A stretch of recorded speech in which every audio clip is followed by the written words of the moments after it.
12,000 কোটি টাকা ব্যয়ে তিস্তা প্রকল্প এই এলাকায় বাস্তবায়িত হবে। ইনশাআল্লাহ ডিসেম্বরের মধ্যে এই চুক্তিটা শেষ পর্যায়ে নিয়ে যেতে পারবো। আমাদের প্রকল্প দলিলে লেখা আছে কাজ শুরু হবে জানুয়ারি 2026-এ। দীর্ঘ এক দশকেও পানির ন্যায্য হিস্সা পায়নি বাংলাদেশ। অভিন্ন নদী হিসেবে তিস্তার পানি বন্টন চুক্তি না করে উজানে তিস্তার পানি পূর্ণ নিয়ন্ত্রণ করছে ভারত। স্বাধীনতার পর কোনো সরকারি তিস্তা পারের মানুষের দুঃখ দুর্দশা লাঘব করতে পারেনি। অবশেষে এই অঞ্চলের মানুষের স্বপ্ন পূরণের আলোকবর্তিকা নিয়ে হাজির হয়েছেন অন্তর্বর্তীকালীন সরকারের প্রধান ডক্টর মোহাম্মদ ইউনূস। তার হাত ধরেই অবশেষে আগামী জানুয়ারি মাসে কাজ শুরু হতে যাচ্ছে তিস্তা মহাপরিকল্পনার। তিস্তা প্রকল্প নিয়ে দারুণ কিছু খবর আছে তিস্তা পারের মানুষের জন্য। আজকের পর্বে জানাবো এসবের বিস্তারিত, তাই শেষ পর্যন্ত দেখতে থাকুন। কথা দিচ্ছি হতাশ হবেন না। বিগত সরকার পতনের পর অন্তর্বর্তীকালীন সরকারের প্রধান চীন সফরে ঠিক আগে চীনের রাষ্ট্রদূত বলেছিলেন, সরকার চাইলে তিস্তা নদীর পানি ব্যবস্থাপনা প্রকল্প বাস্তবায়নে বাংলাদেশকে সাহায্য করতে একদম প্রস্তুত আছে চীন। এই প্রকল্পে ভারতের আগ্রহের ইঙ্গিত দিয়ে তিনি তখন বলেছিলেন, একটি সার্বভৌম দেশ হিসেবে তিস্তা প্রকল্প বাস্তবায়নের বিষয়ে সিদ্ধান্ত নেওয়ার দায়িত্ব একমাত্র বাংলাদেশেরই। এরপর ডক্টর ইউনূসের চীন সফরে তিস্তা মহাপরিকল্পনা বাস্তবায়ন নিয়ে চুক্তি হওয়ার জোর সম্ভাবনা দেখা দেয়। সেই সফরে চুক্তি না হলেও বিষয়টি নিয়ে আলোচনা এগোয় অনেক দূর।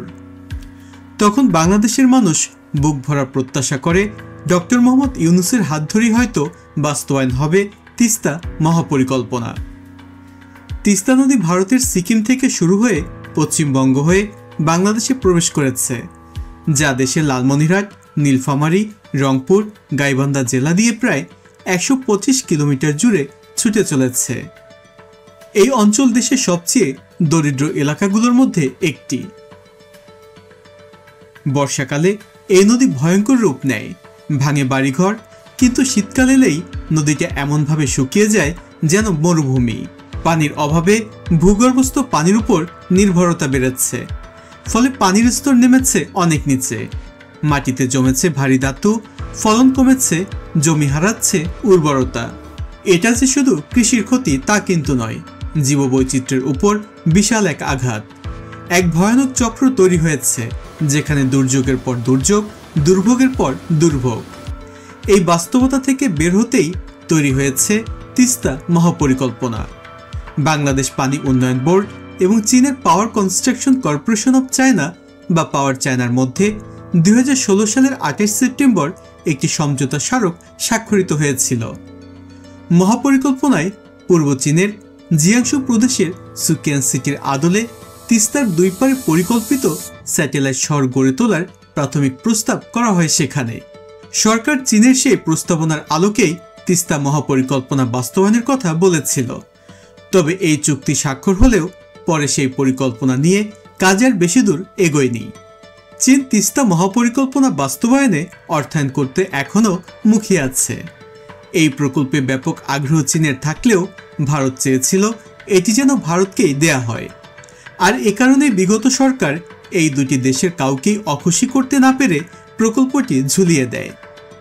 আওয়ামী সরকার পতনের পর ভারতকে আর এই তিস্তা মহাপরিকল্পনা বাস্তবায়নে যুক্ত করছে না বর্তমান সরকার। জানা গিয়েছে, চীনের প্রস্তাবিত তিস্তা প্রকল্প বাস্তবায়ন হলে বদলে যাবে উত্তরাঞ্চলের 5 জেলার মানুষের ভাগ্য। এই প্রকল্প বাস্তবায়ন হলে শুষ্ক মৌসুমে পানির জন্য ভারতের দিকেও আর তাকিয়ে থাকতে হবে না। এই পরিকল্পনা বাস্তবায়ন হলে নদীর গভীরতা প্রায় 10 মিটারের মতো বেড়ে যাবে। বন্যার পানি প্লাবিত করতে পারবে না গ্রাম অঞ্চলের জনপদ। সারা বছর নৌ চলাচলের মতো পানি সংরক্ষণের ব্যবস্থা রাখা হবে সেখানে।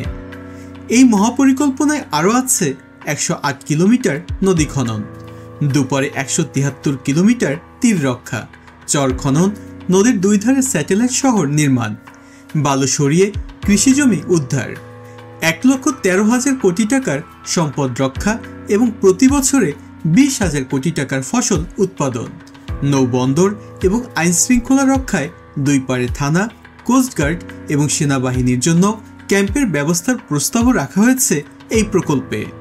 প্রায় 240 বছরের পুরনো নদী এই তিস্তা। এর সঙ্গে আছে উত্তরের 25টি নদীর প্রবাহ। শুষ্ক মৌসুমে নদীটি একেবারেই শুকিয়ে যায়, আর শুষ্ক মৌসুমে সবচেয়ে বেশি ক্ষতির শিকার হয় রংপুরের গঙ্গাচড়া উপজেলা। এই উপজেলার 9টি ইউনিয়নের মধ্যে 7টি তিস্তা নদী বেষ্টিত। নদী শাসন না হওয়ায় গত 5 বছরে গতিপথ পরিবর্তন হয়েছে তিস্তার। তিস্তা মহাপরিকল্পনা বাস্তবায়ন করা গেলে তিস্তার পার হয়ে উঠবে পূর্ব চীনের জিয়াংসু প্রদেশের সুকিয়ান সিটির মতো সুন্দর এক নগরী। চীনের হুয়াংহো নদী এক সময় বলা হতো চীনের দুঃখ। প্রতি বছর ওই নদীর পানি ভাসিয়ে দিত শত শত মাইল জনপদ। সেই সর্বনাশা নদীর শাসন করায় চীনের মানুষের দুঃখ ঘুচেছে। হুয়াংহো এখন হয়ে গেছে চীনের কৃষকদের জন্য আশীর্বাদ।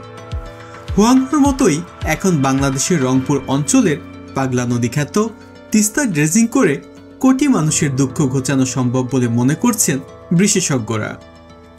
উত্তর অঞ্চলের মানুষের ভাগ্য উন্নয়নের জন্য তিস্তা মহাপরিকল্পনা বাস্তবায়নে তিস্তা নদীর বিভিন্ন জায়গায় সরকার 5টি গণশুনানি করেছে। এরই মধ্যে পানি সম্পদ উপদেষ্টা সৈয়দ রিজওয়ানা হাসান জানিয়েছেন, আগামী অক্টোবরের মধ্যেই তিস্তা মহাপরিকল্পনার ডিজাইন চূড়ান্ত হবে, আর আগামী জানুয়ারিতেই শুরু হবে তিস্তা মহাপরিকল্পনার কাজ। ইনশাআল্লাহ ডিসেম্বরের মধ্যে এই চুক্তিটা শেষ পর্যায়ে নিয়ে যেতে পারবো এবং আগামী বছর থেকে কাজ শুরু হবে। পানি সম্পদ উপদেষ্টা সৈয়দ রিজওয়ানা হাসান আরও জানিয়েছেন, চীনের সাথে দফায় দফায় আলোচনা চলছে।